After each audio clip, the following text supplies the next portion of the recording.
Okay, filters and reverb. So when we study digital signal processing, it's basically the main point of it is about linear time invariant filters, systems which take a signal in, generate a signal out, and it's the same signal, but we've boosted the various frequency regions. We've applied a gain function as a function of frequency to different regions in the sort of the stationary, and we can do that, more or less extremely. And the way that the way I got an intuition for that is literally on audio, where now it's like the simplest kind of boombox or whatever will have a bass and a treble control, which is for boosting the low frequencies or high frequencies or cutting them, right, typically.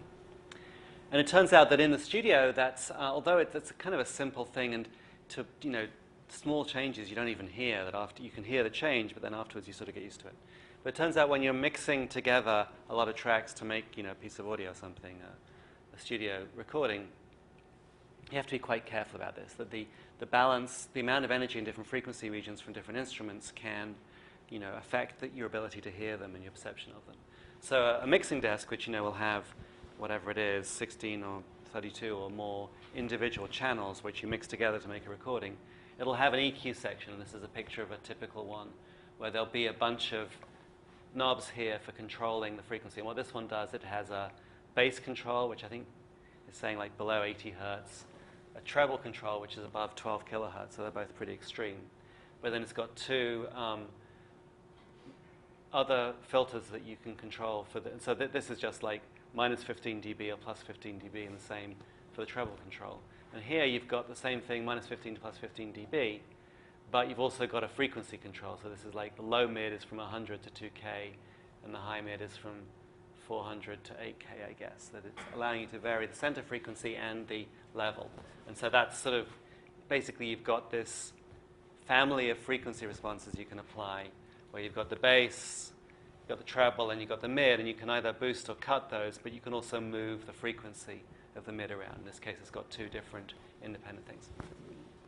And so someone who's a skilled audio engineer, mixing engineer, that's what they're called, though there's not engineers in the sense that we necessarily think about it, but they have a very good sense of how to play with the different frequency regions, and with the idea of making all the instruments clear, but you can still hear them all independently, and they all sound balanced. And there's a lot of art to that, of just like knowing exactly, that you can give a little peak around 4 kilohertz, and this thing's going to be more present, going to be more easier to detect. You also might want to have a more detailed control over the entire frequency range, and so you have things like this, which is so-called graphic EQ, and this is just a bank of fixed bandpass filters. I'm guessing this is 24 of them or something like that, and these are just sliders, and so you can vary the gain or the boost in each of those channels, and so you can basically build up a piece locally constant, arbitrary frequency response like this. And you'll see these in software, right? Like iTunes has a 10-band one or something built in. And typically the bands are in octaves, so rather than having like one for every 100 hertz, they'll be like, I don't know what this is, I wish I could read it, 12.5, 25, 50, 100, 200, 400, 800, something like that. So they'll be regularly spaced on a log frequency scale, because that's what makes the most sense perceptually. You might want to change the difference between 50 and 100 hertz a lot, but you certainly don't want to change the difference between 1,050 and 1,100. That is not that interesting. They're very close together perceptually. So, and again, this kind of thing you can use for balancing the overall sound of a setup. If you've got speakers, there may be resonances in the speakers or in the room, and you can use these to cut out these particular frequencies which would otherwise boom and resonate, things like that. So that's kind of, it's what we're used to, but it's not that exotic. But it is a kind of interesting, the one thing that's a little bit strange about this is this idea that we've got a single knob which can give us both boost and cut. And the only reason it's just, when I got into DSP, it's like, how do you actually do that? And of course, those systems, they're not traditionally done digitally. They're done with analog. And so there's an answer for that, how you do that with an actual with op amps. But there's an approach to doing this with digital filters, which is kind of interesting. And the trick is, and it's kind of, I guess it's actually related to how it's done in analog. The trick is to have a system with a frequency response, a frequency-dependent response, but then use phase cancellations to turn that frequency response into either a boost or a cut. And so the basic element can be an all-pass filter. And if you remember from DSP class, an all-pass filter has a gain that's constant for all frequencies. So this is the log scaled gain, which is 0 dB. But it has a phase response which is not constant. So it's modifying the phase. It's providing some kind of effective time shift at different frequencies, which is nonlinear. If it were linear, it would just be a pure delay, right? A delay is just a linear shift in phase where the shift in phase is proportional to frequency. But here it's nonlinear. That means it's something more complicated than delay. And the pole zero diagram of these things, they have poles and zeros, and you can't really see the unit circle very well here. But basically, you get an all-pass filter if you have zeros. You have poles inside the unit circle to make it stable. But you have zeros in the reciprocal locations outside the unit circle. And the effect is that on the gain, the pole boosts the frequency response near the pole, but the zero cuts the frequency response near the pole, near that location, so they cancel out in terms of magnitude response. But they're not the same. They're not at the same locations. They have non-canceling phase responses, which gives us this kind of behavior. How do we turn this into a combined parametric boost-cut filter? Well, if we have a phase response like this, recall that a phase shift of pi radians is a phase shift of 180 degrees, which means that it cancels signals out. And a phase shift of 0 radians is, of course, not a phase shift. So if you add those two signals together, a signal and itself shifted by 0 degrees, it'll reinforce. But if you subtract them, then they'll cancel out. So you can have a system like this, where you have this sort of, you feed the signal through, but then you pass it through an all-pass filter, maybe like this. And then you have a variable gain, which of course is not that hard to achieve. But you vary the gain between -1 and +1. Then you add it in. When the gain is -1, at the points where the phase is close to 0, you're going to basically be subtracting the signal away from itself, so canceling it. But where the phase is 180 degrees, an inversion, then you're going to be reinforcing the signal. And then for +1, you have the opposite effect, that where the phase is 0, you'll be reinforcing, and where the phase is phase inversion, you'll be canceling them out. So that's what we see here. This is the magnitude response of this setup with this all-pass filter as the gain varies from -1 to 1. Gain of 0, of course, is just the primary path, so it has no effect, has a flat response. But with a gain of 1, like this, we're reinforcing in low frequency, but we're canceling out at high frequency, so we get this low-pass response. And with a gain of -1, we're doing the reverse. We're canceling out at low frequency and reinforcing at high frequency, so we get this high-pass response. And then depending on the shape of this phase curve, we're going to get, this transfer function is the difference between low and high is going to shift between low, somewhere in frequency. So that's the theory, and we can easily implement this in PD, given as long as the speakers work. Okay, so there we have sound. I guess if it's coming out of that speaker, it must be.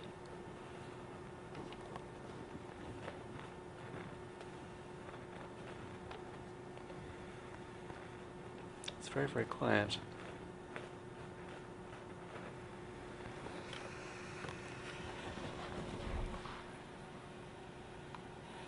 Okay, so I'm just feeding white noise in, but and I've also got my gain at 0.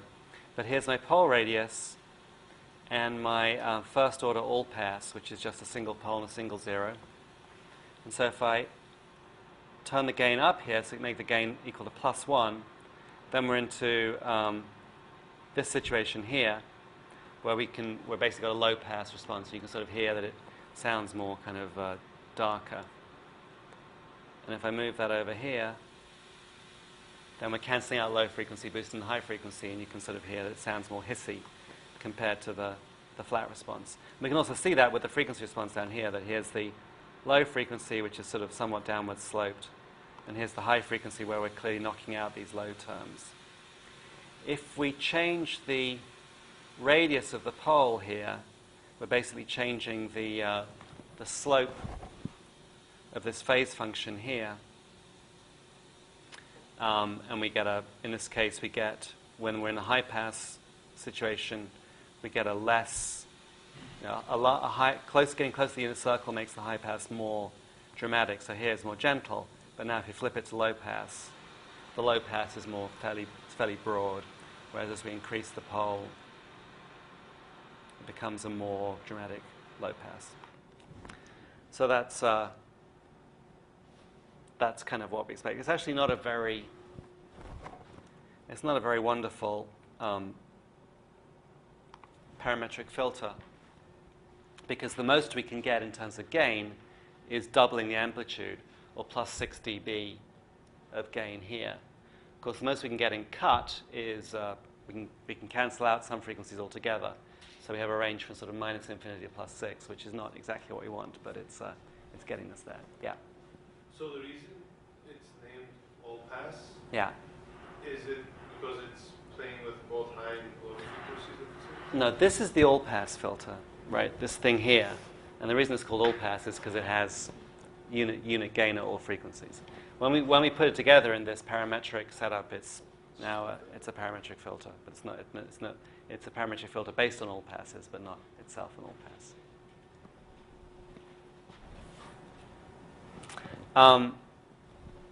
Just to all pass filters are kind of cool because they have this nice structure that basically you have the poles and zeros are controlled by these polynomials in the Z transform, and the polynomials have the reversed coefficients. So if you have this single finite order polynomial here, if you make it the polynomial of z to the -1 and then scale up all the terms, that gives you an all-pass filter. And so this could be any order of polynomial here. If it's a first order polynomial like 1 minus 0.6 z to the -1, then you flip the coefficients over so you get minus 0.6 and plus as the numerator coefficients. And that gives you this setup with these reciprocal poles and zeros, and these, which gives you a flat phase response, but a flat magnitude response, but a phase response that's not flat. The blue pair give you this phase response that dips down quickly, and the red pair, when they're on the other side, gives you a phase response which waits a while before you get into the sort of sensitive region. This phase response alone, it's just if you put a sinusoid through at a particular frequency, you're going to see that amount of phase shift for that sinusoid. But there's also this effect of group delay, which we looked at in DSP, which is that if you have an envelope modulated onto a sinusoid, the effect of that in the frequency domain is, you can look at it, the Fourier transform of that is, well, there's the Fourier transform of the envelope, and it's being multiplied by this carrier, so it gets kind of placed near that. It's the local sidebands around that carrier. The carrier frequency gets spread slightly in frequency, and the shape and the amount that it gets spread depends on the modulation. And then it turns out that the effective delay of the envelope is related to the slope, the local slope of the phase function, how rapidly the phase changes as you change in frequency. Because now, when you modulate, you're generating these nearby frequencies, and so if they get shifted by phase, this is like the linear phase, the delay that they experience. And so you have this so-called group delay, which is the the negative of the derivative of the phase function with respect to frequency around the carrier frequency. This doesn't really affect, it isn't really relevant to the use of these all-pass filters in these parametric EQs, but it's kind of cute. And it does have this real effect that if you look at the spectrogram of a signal here, so this is like, this is some speech, and you can see that there's energy in different frequencies, and this is like over 3 seconds. You can build an all-pass filter that has a particular group delay, the derivative of the phase function with frequency. And because it's all-pass, you can pass the signal through it again and again and again. The energy doesn't change, it just gets moved around in time. And so you can have this effect like this, where you basically, this is like running it through a fairly simple all-pass filter, but 200 times. And now you can see that this band of frequencies has been delayed, like several hundred milliseconds relative to the original, which is a strange effect and not something that you expect to get from a straight linear filter, but that's what it really does mean, that this is, you can view this piece of speech as a set of very narrowband carriers, each being modulated by these different energy regions, and so you can delay all those carriers to get the speech delayed.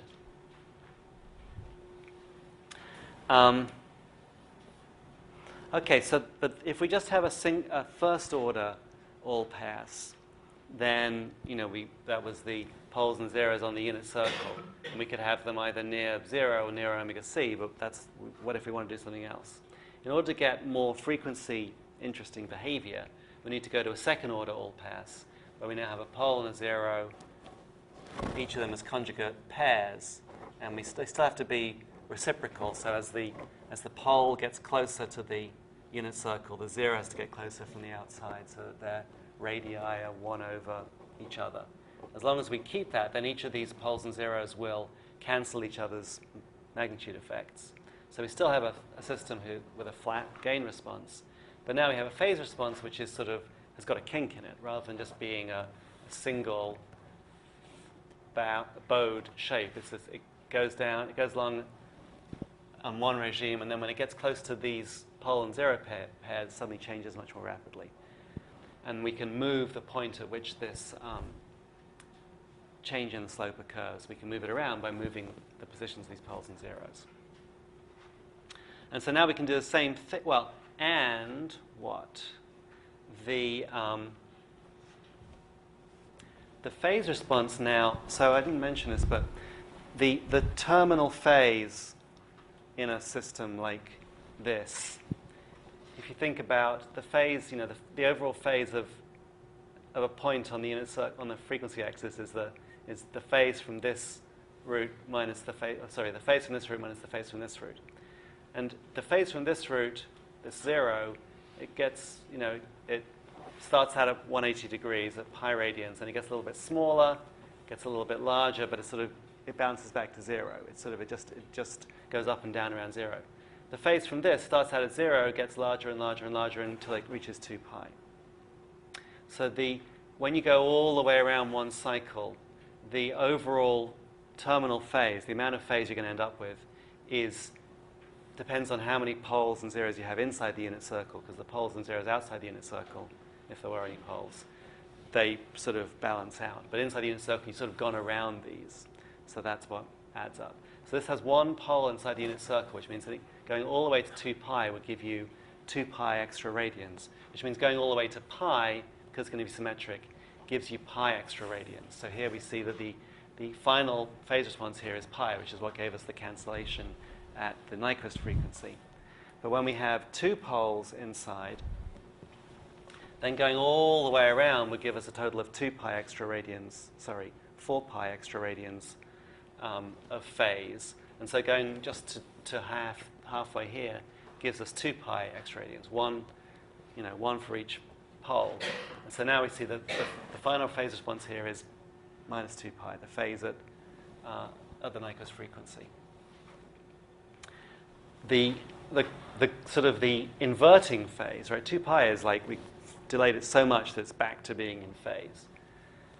the phase of pi, which is the phase of which now we can get it to cancel out if we add it or to reinforce if we subtract it, that occurs in the middle of this slope, somewhere in the middle. So now we have a system that if we plug it back in here, the actual frequency at which it either cancels or reinforces is now this frequency in the middle of this phase response, right?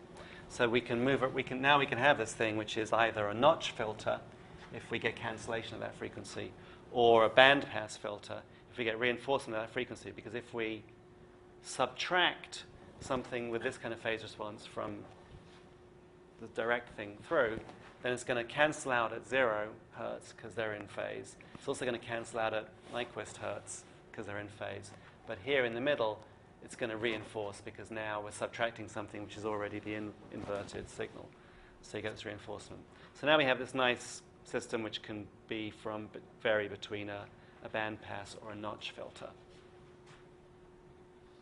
And these roots have two parameters, right? They have the angle, which is basically the frequency at which we're going to get this phase kink. And they also have the radius, which is, as they get closer and closer to the unit circle, the phase kink becomes sharper and sharper as they get relaxed. Then they go a little bit broader. And that's basically the bandwidth of this filter here. So that's now kind of an interesting filter. Let's see what that sounds like. So again, it's just a two-parameter,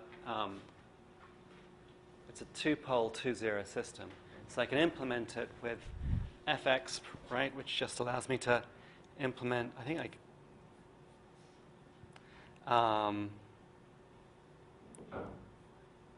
this not working? This was working before. I'm sorry, it's hard to read, but I can write an arbitrary difference equation in here, and it'll implement it sample by sample. And then I just have to, it turns out that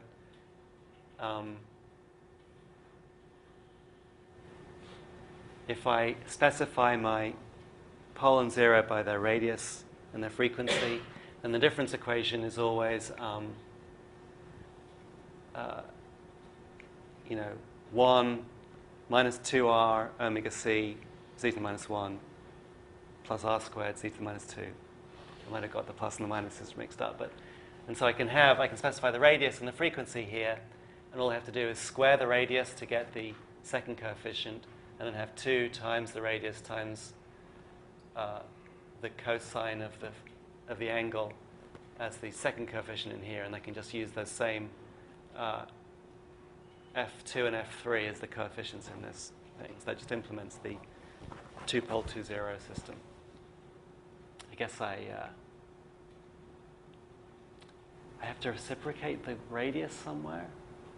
Do I do that?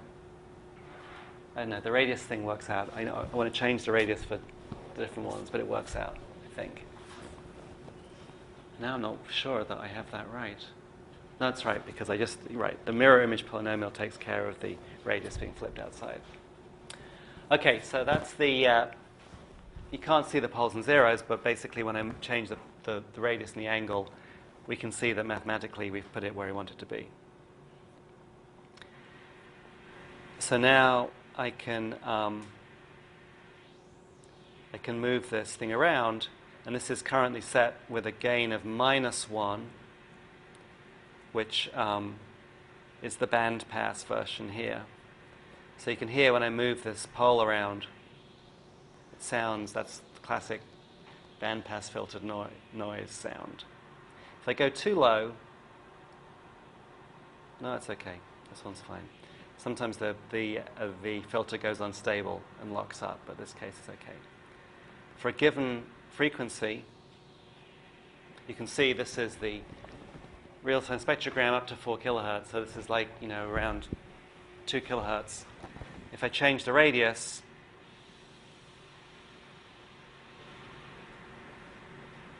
the bandwidth gets narrower.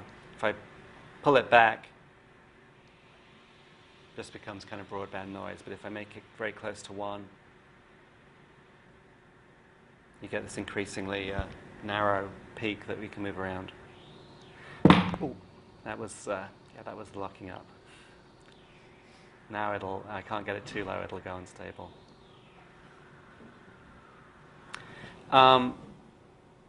Okay, and that was, sorry.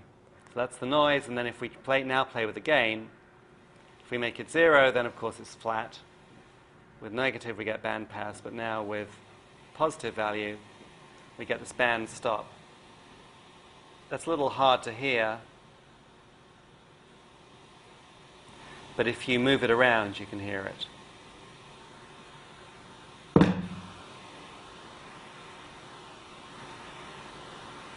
Can you hear that effect? So it sounds like a phasing effect. Whoa. You can see that notch now, right? Ooh. You can see this notch, which is relatively clear here, but when we move it up,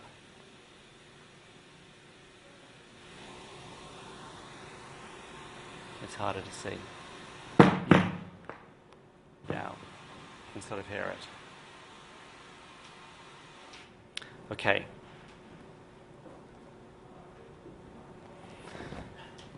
So, obviously, we're just listening to noise through it because we got all the frequencies present. But actually, let's just try that with a real signal, just so you can, because that's kind of not a very abstract thing where it's like, well, it sounds like noise, just sounds like different kinds of noise. But if you have a real signal going in,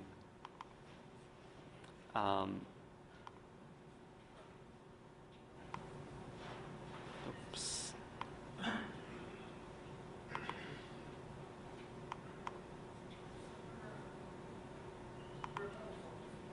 So,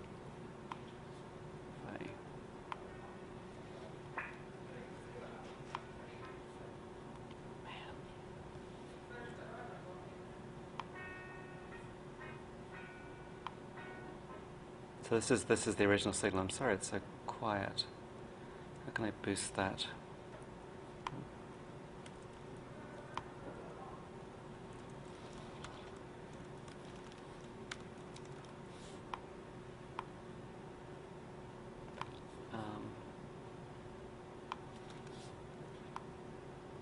Not sure if we're going to clip here. We'll give it a go.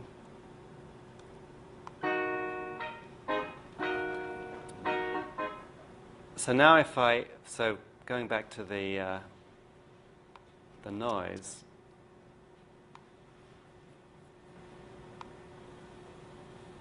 if I have a kind of band pass response here, and we try that on the guitar instead.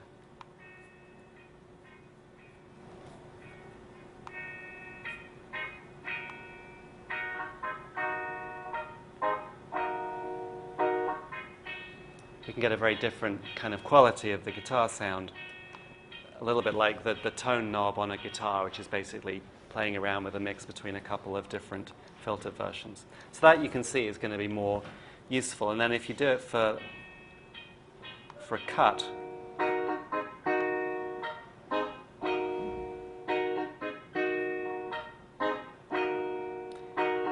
again, you sort of have these more subtle changes to the character of the instrument.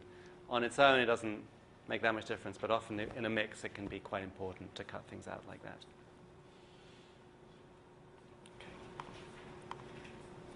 Okay. All right. So often with these things, you can hear the effect most clearly when it's moving. Yeah, Alex. I had a question about the band pass. Your Yeah. implementation of the band pass. How does that compare to PD's version of So it's an interesting question. It's a classic bandpass filter, right? So this part is doing this, and then when we add it, to get a bandpass, we subtract it away from the original, and so what we end up with is actually, I think, what we end up with is with these zeros moving around. When you add and subtract signals, different filtered signals, the poles typically stay the same, but the zeros move around because they're to do with cancellation. So I think what happens is we end up with zeros. This looks like a system with zeros at DC and Nyquist and a pole in here. A classic bandpass filter, I think the simple BPF in PD is just these poles. So it's pretty close. But it actually may be a slightly more, may have slightly more rejection of outlying frequencies. But in between, it's sort of, you can get these sort of these more gentle bandpass filters, and that's, different from the classic one. So the idea is that you can vary the amount of, the size of the peak there. And also, the Q, you can change the Q in, I think probably the standard BPF in PD is just this pair of poles. So again, varying the radius and the magnitude is the same as varying the frequency and the Q of the PD bandpass. So what I was saying was a stationary filter is actually quite hard to hear on its own because our perceptual systems have learned that a fixed filtering, which is what you get with reflections in a room, is not very important. So you sort of tend to sort of block it out and just listen to things that are important. But a moving filter is something that's something useful going on, and so we're sensitive to that. And so we had this thing before where we tried to build a wah-wah, and this is like not the picture from the textbook, but a picture of something like that with just two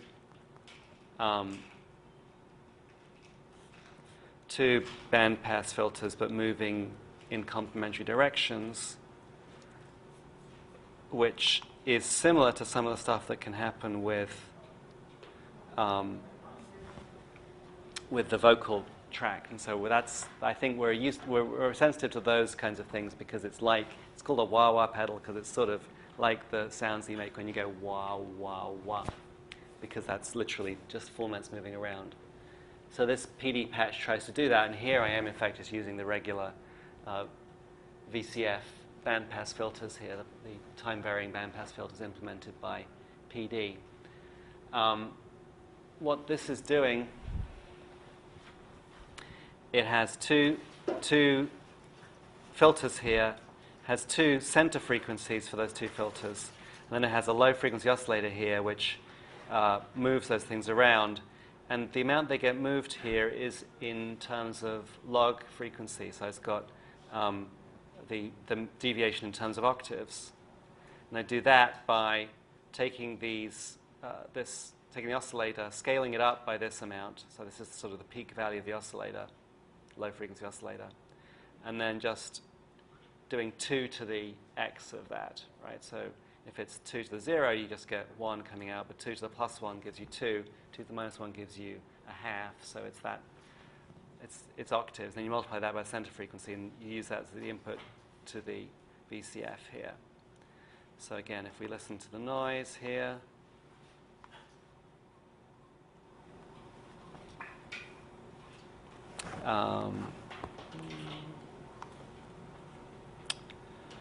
what am I going to do? Okay, so the noise gets scaled down here. I can change that. Just not do that.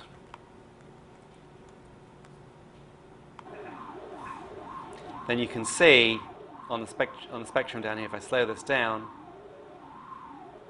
if I move this one up, you can see there's this one band pass moving up and down, and this lower one that's moving in the opposite direction. And if you get these fast enough in the right place, oops.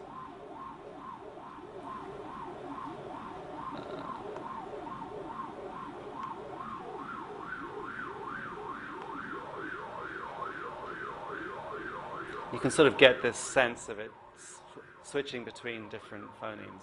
That's not. There's this kind of sort of gap between hearing the individual bands separately and then fusing them together into a speech-like thing. It sounds like oi, oi, oi, oi, or something like that. So you can get some kind of effect, and then a fixed modulation like that. So if we apply that to something more interesting than noise, so if we apply it to the strings pad, let me get something like this.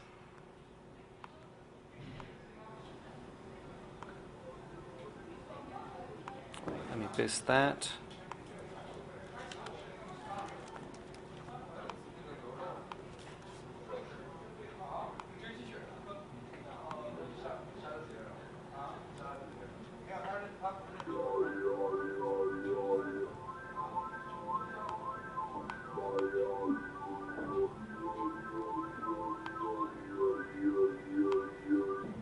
So you can get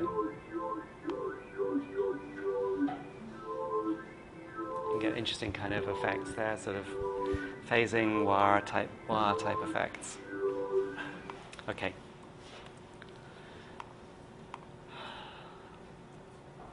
I guess I have this. Do I have this running? Spectrogram? Yeah, I have it running, but is it? I don't know. We can look at the spectrogram on the fly as well, but we didn't look at that yet. Okay. So that's just using filters as filters and using the band, the frequency selective effects, and using those either for balancing and mixing or for actual time varying effects to give some kind of, interesting quality. But of course, a filter in DSP is just a set of one sample delays and gains. It's a combination of single delays and gains. In a sense, it's just playing with time, playing with gain, just that you can interpret that in the frequency. As the delays get longer, then we start to perceive them not so much as frequency, but as actual modifications in time. And these are, of course, perceptually relevant because that's something that happens in the real world. That because of the finite speed of sound, when we get reflections, we can hear echoes, and that can tell us something about what's going on in the environment. In DSP terms, a delay of tau seconds is this degenerate form of all-pass filter. It has a constant gain at all frequencies, but it has a phase response which is linear because a fixed amount of time is, in terms of the phase angle, it corresponds to an amount of phase which is proportional to the frequency, right? So that's, 1 millisecond is a whole cycle, 2 pi radians of a 1 kilohertz tone, but it's a tenth of a cycle, 0.2 radians for a 100 hertz tone, which is moving 10 times more slowly. So this is the impulse response of a simple echo. It's just an impulse, but at time tau. And this is its frequency response. But, we can still have these effects where, well, now if the phase corresponds to a phase inversion, then we can get frequency-dependent results. This kind of delay is very easily produced by just a set of one-sample delays, a memory where you read in some samples at the beginning and read them out at the end, and you've delayed by that many samples. But sometimes we want to achieve a delay, and we don't want to be dictated to by the sampling rate of the system. And so sometimes we want to have a delay which is a fraction of a sample. And of course, we can draw its frequency response very easily, because here, this delay, this is what determines the delay. The slope here of the frequency response is just, it's a straight line with a slope of negative tau. Normally, that in a discrete system, tau will be an integer, right? It'd be 1 sample, 2 samples. But if we want to say, what would a half-sample delay look like? Well, it'd be like this, but just with a slope that was not on one of the integer things anymore. What that means in terms of an impulse response, well, we can figure out what the impulse response is. We can take the inverse DTFT of this, which works out to be this thing. It's just an integral, right? So we can work it out. And we get this sync function. And I've plotted this here for a delay of, 4.2 samples like this. So the blue line is the sync function, and then the red stems are the actual impulse response of that system. So what happens is, if I try to make a delay of 4.2 samples, I have this impulse response, which is mostly an impulse at 4, so it's about right. But it's got these other impulse responses, other non-zero values around. And so the largest one is towards 5, but it's smaller. So sort of the center of mass here is around 4.2. But in fact, if we just had those 2 points, they would not be a flat thing. They would be some kind of, local smoothing, so you get some loss in high frequency. By having all these flanking points here, you actually get, in theory, the flat frequency response with the perfect delay. Of course, it goes on forever, so you could, if you try to implement this, you'd have to truncate at some point. But you can get a reasonably good approximation with some finite number of samples. And then you can have an arbitrary continuous delay. And basically what you're doing is you're taking the set of values here and you're calculating an interpolator, right? You want to get the value 4.2 steps into your delay line, so you interpolate around the actual values you've got. Yeah? So is this the signal we're looking at? Or this is the impulse response. This is what you'd get out if you put in a click, a single impulse, right?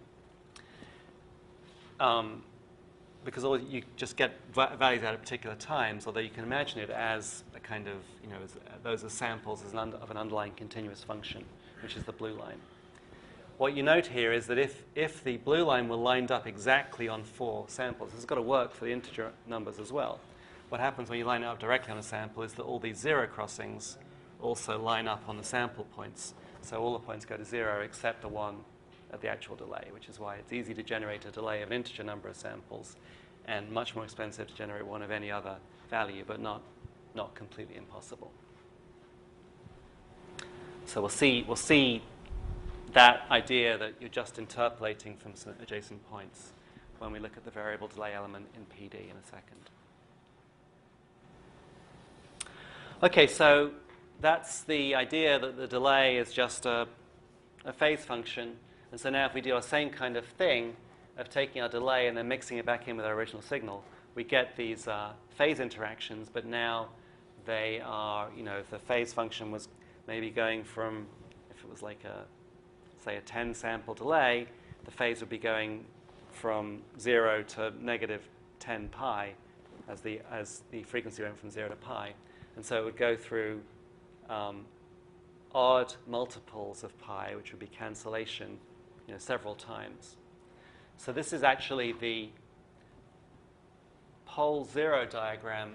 Here's a delay of less than unit magnitude and some delay, some amount of time, like in this case, a fairly small amount of time. This turns out, this has got a z transform of 1 plus g z to the minus tau, if tau is in samples. And that is just a polynomial that you can factorize to be like this. It has a set of roots which are all at the same radius, just inside the unit circle, the tauth root of g, I think. But they're uniformly spaced around the unit circle. And so as the phase response of this thing is, the phase response we know is linear, right? Because we know what the phase response of this is. But it goes through all these multiples of negative 1 pi, negative 3 pi. So when we add it up, you get these cancellations coming in. But they're regularly spaced.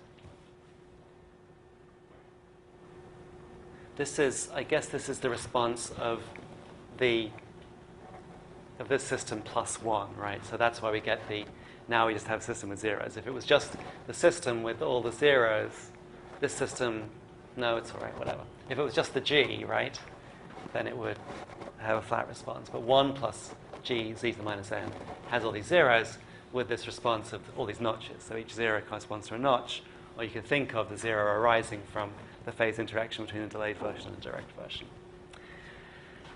So this is called a comb filter, and it's also, when we spoke about comb filters in DSP, we said, well, if you replace a delay, a z to the minus 1, with a z to the minus tau, you get this repetition of the frequency response that you get with a z to the minus 1, because basically you're scaling the entire z plane by, you're going around it tau times.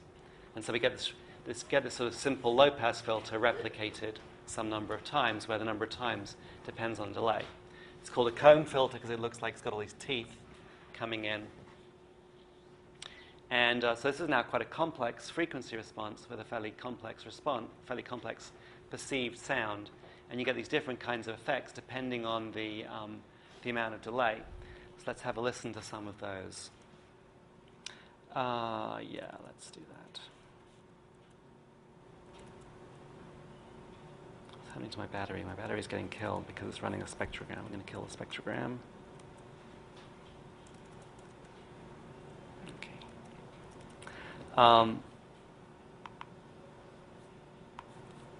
So here's a comb system.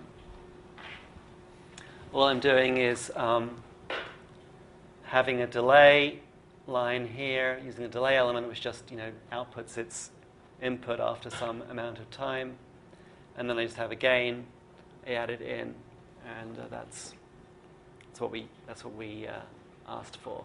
But here the delay I can set by this, or here I have a kind of a crude low frequency oscillator thing going on. I've got a note up here. This is a bad way to do it because here I'm just I'm updating the delay every control cycle, which is not the smoothest way to do it. I'm going to get audible steps when I change the delay, but that's what I'm doing. And so that just directly changes what's happening here. So if we listen to this effect, if we listen to it from noise, and here's the delay,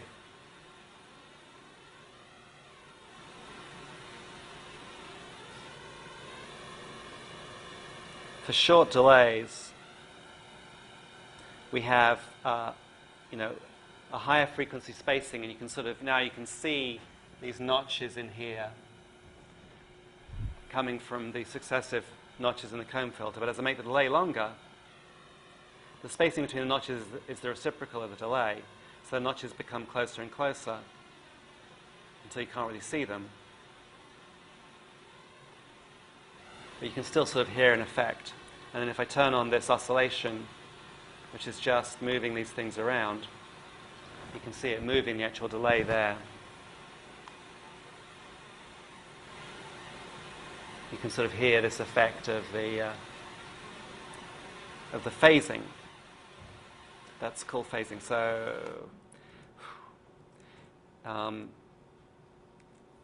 when the delay is 10 milliseconds or less, then that means the spacing between these notches is 100 hertz or more. And that sort of sounds, you hear that spectrally as this phasing effect. As you make it longer, let's just try this on speech instead, just so you can hear on a more natural signal.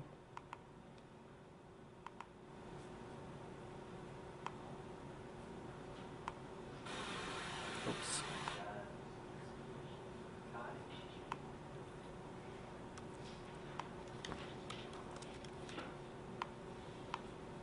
Scale it up so we can hear it better.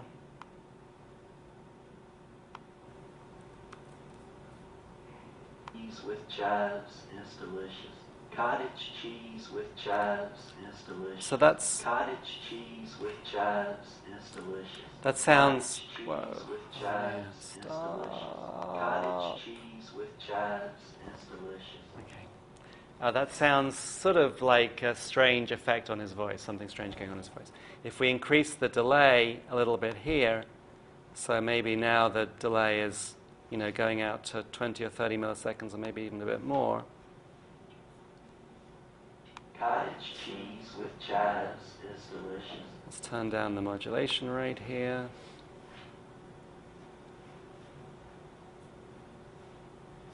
Cottage cheese with chives is delicious. It's still kind of extreme. If I turn that down, turn that down. Cottage cheese with chives is delicious. Now it's the sort of chorus effect where it sounds like maybe there are two people speaking at the same time, right? Cottage cheese with chives is delicious. It sounds kind of weird with normal speech, but in singing it sounds kind of nice, like you've got a chorus. And then if we make the modulation even longer here, like more than 100 milliseconds, this is kind of strange because it's got full depth modulation going on, but okay, here we go. Cottage cheese with chives is delicious. Now you can hear the actual echo effect, right? It sounds like you can separately hear the two versions of the speech. Cottage cheese with chives is delicious. So that's the, sort of these different domains of the delay effect. And let me just get rid of that.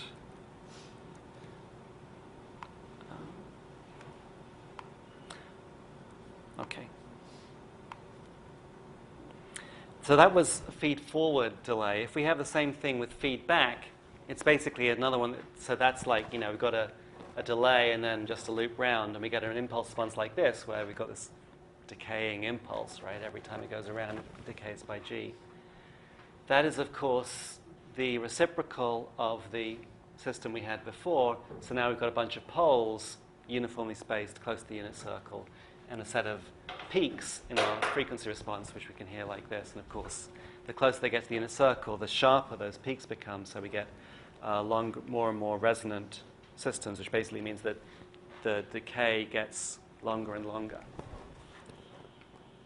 So this is a fairly dramatic effect. Right, before we were just knocking out a range of frequencies, but now we're going to boost a set of frequencies to a high level.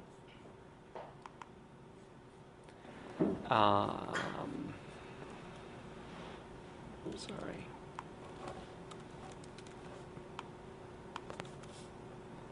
Ten is a little bit too much. We could hear some clipping going on there, but we want to be able to hear the signal.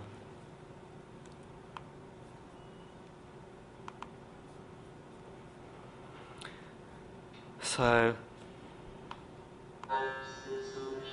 cottage cheese with chives is delicious. Cottage cheese with chives is delicious. Cottage cheese with chives is delicious. Cottage cheese with chives is delicious. So, all right. Let's hear it with. Let's no. Let's try the synth pad instead.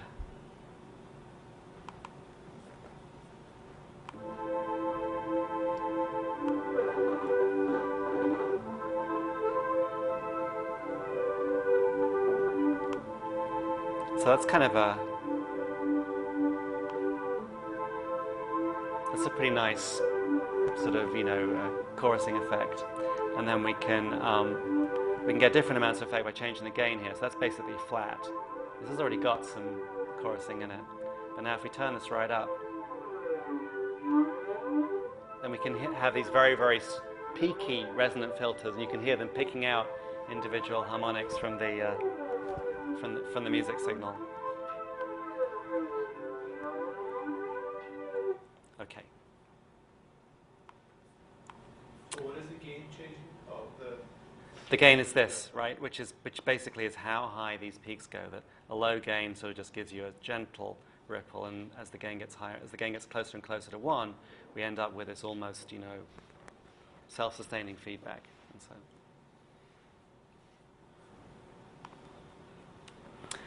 so we were varying the delay there, right, just so we could hear the sort of the effect of the shifting filter resonances. But actually, a varying delay is equivalent to the situation with Doppler, right? Because the Doppler shift is the way that the pitch of a sound shifts if it's moving towards you or moving away from you, the way that the car goes meow when it goes by. And that's just because when it's coming towards you, the spacing is getting smaller, so the delay is getting smaller, and that sort of crowds up the wavefront, so they appear at a higher frequency, and the reverse when you're going away. So actually, this effect, what we're doing with chorus can be interpreted in that way, that basically with the chorus effect, where we're varying the delay, we're modulating the delay, it's really just like a simulated Doppler effect, where you're moving the second version of the voice towards and away from you. That gives a slight variation in the pitch depending on how fast you move it, which then gives you two voices at slightly different pitches, which are then interfering and giving you these phase effects. So now if we, this is now the sort of the properly interpolated way to do a time varying delay in PD using the VD object here. If we look at that, it actually uses a 4-point interpolator, right? So it's like this sort of crude approximation to the sync interpolator, but just using the 4 nearest points to get some fractional delay out of the thing, and then the delay you can feed in as an audio thing. So every sample has a different delay. So if we do this with the speech,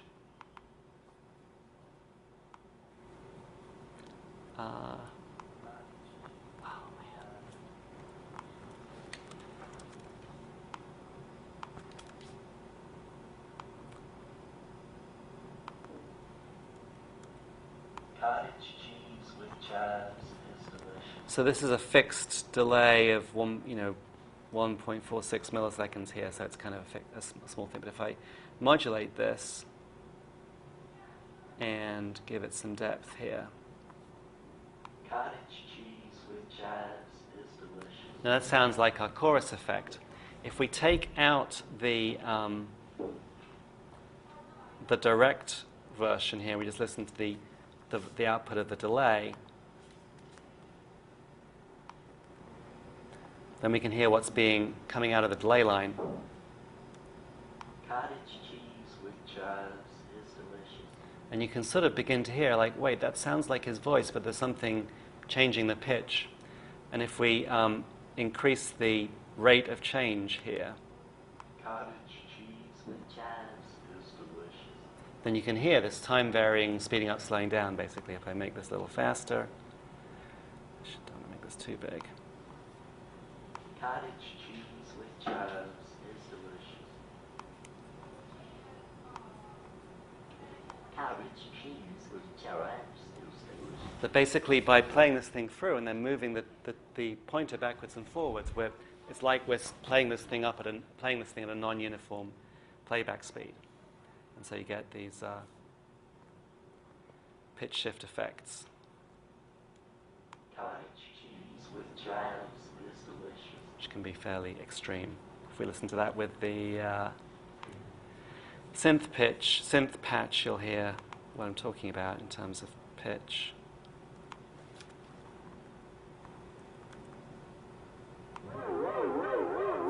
So it's like you can hear that we're changing.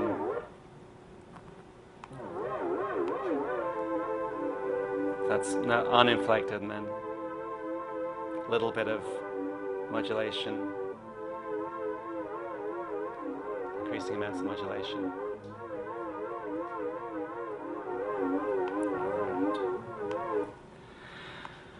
Okay.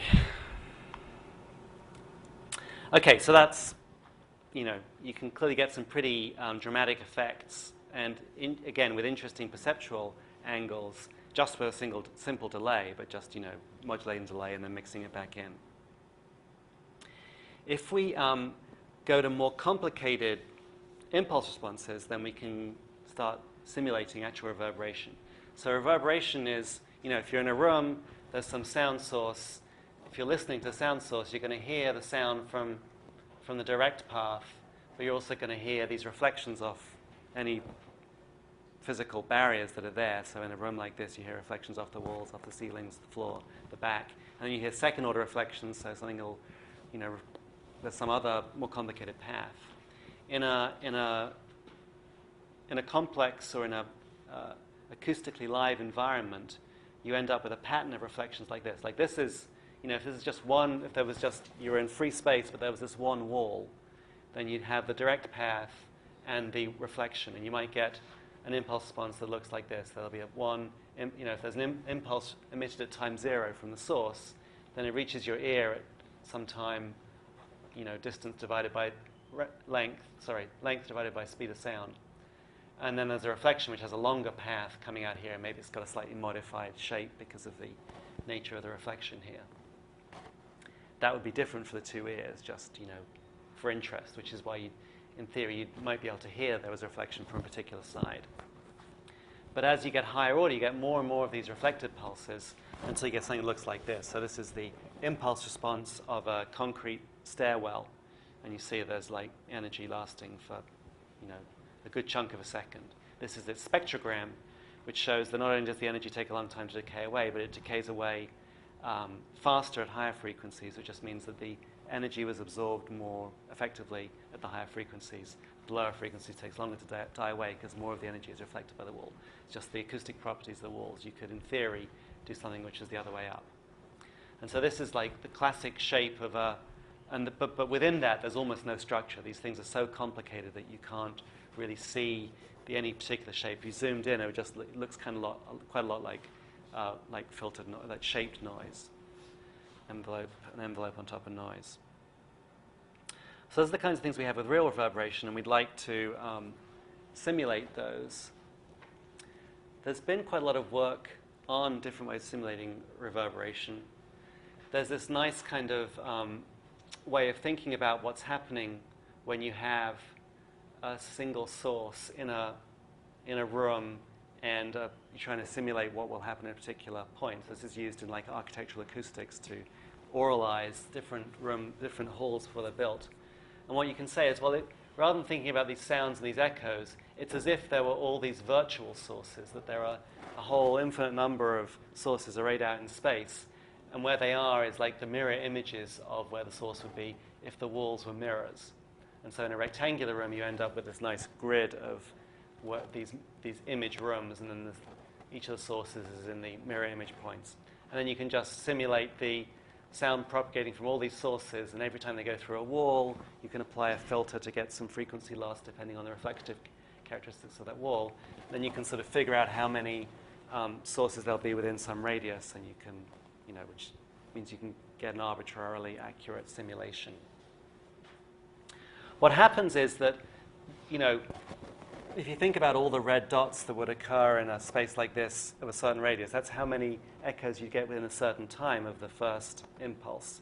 And obviously, as the time goes larger, the number of sources gets more and more. But typically what happens is you get an impulse response which is relatively sparse in the very short time, because the first few echoes are relatively distinct. The shortest paths are low order numbers of reflections. But then as time goes on, you get more and more. So this is a real room impulse response. And, over like a 30 millisecond window here, you can see these ones are quite well. There are these little spikes here, which are sort of, up to a millisecond apart. They're quite well distinct. But here, another 30 or 40 millisecond window, and you can no longer see any distinct things here. They're so dense that you can't see any distinctness. It turns out that we're quite sensitive to these early echoes, that even though you're not consciously aware of them, you can sort of tell the difference in the character of a room by the spacing and layout of these. And so if they're not present, you sort of hear that something's wrong. But we don't get much information from this except just the fact that there's a certain amount of energy at a certain amount of time. So when we're simulating, we might simulate both of those separately. Man. So but there are a few different ways of simulating this. Let me just quickly tell you about what they are, and then we'll look at them on Wednesday. One is to use our all-pass filters, and then there's this particular structure of nested all-pass where you have, you can use the feed-forward and the feedback filters. Well, this is basically a combination of a comb filter and a comb feed-forward and a comb feedback. But of course, that's all an all-pass is, right? If you set these up with the right Gs, then you get an all-pass filter. So it's a high-order all-pass filter. It has this kind of impulse response. So it's flat in frequency, but it has a lot of blurring in time. And so that's a very nice thing for reverb. And it sort of looks kind of like reverb. But if you just have a single one of these, it sounds very metallic, because you can hear the regular spacing. And so you want to nest these things and stick them together, and suddenly you get this sort of convolution of all these different all-pass responses. And that can sound pretty natural in terms of reverberation. Or you can go even further, and instead of having a single chain, you can have multiple chains with different delays here, and then have a kind of mixing matrix here, which takes the outputs of these different delays, combines them, and then feeds them back in. And so you end up with this kind of network of delays. And as long as the eigenfunctions, the eigenvalues of this matrix are below 1 or are equal to 1, so that the total energy goes in is the total energy that comes out, then this whole feedback loop can be guaranteed to be stable, and you can get some very nice, very rich reverberation. So we'll we'll listen to a reverb based on this on Wednesday, and we'll play with it. And it sounds very... There are all these funny different aspects of reverb, like how spacious and how natural and how smooth it sounds. But there are some very nice ones in PD. Okay, so that's it. We looked at filters, which are just your basic equalization. We looked at delays, which are really just more complex filters, but give these interesting range of time effects, which are useful in the studio. And then reverberation, which is a very complex, typically arbitrary filter, but it's what rooms do and can be very nice and powerful. Any questions about that? All right, so on Wednesday we'll be playing with a reverb implementation in PD, and you'll be able to listen to that in more detail. Great.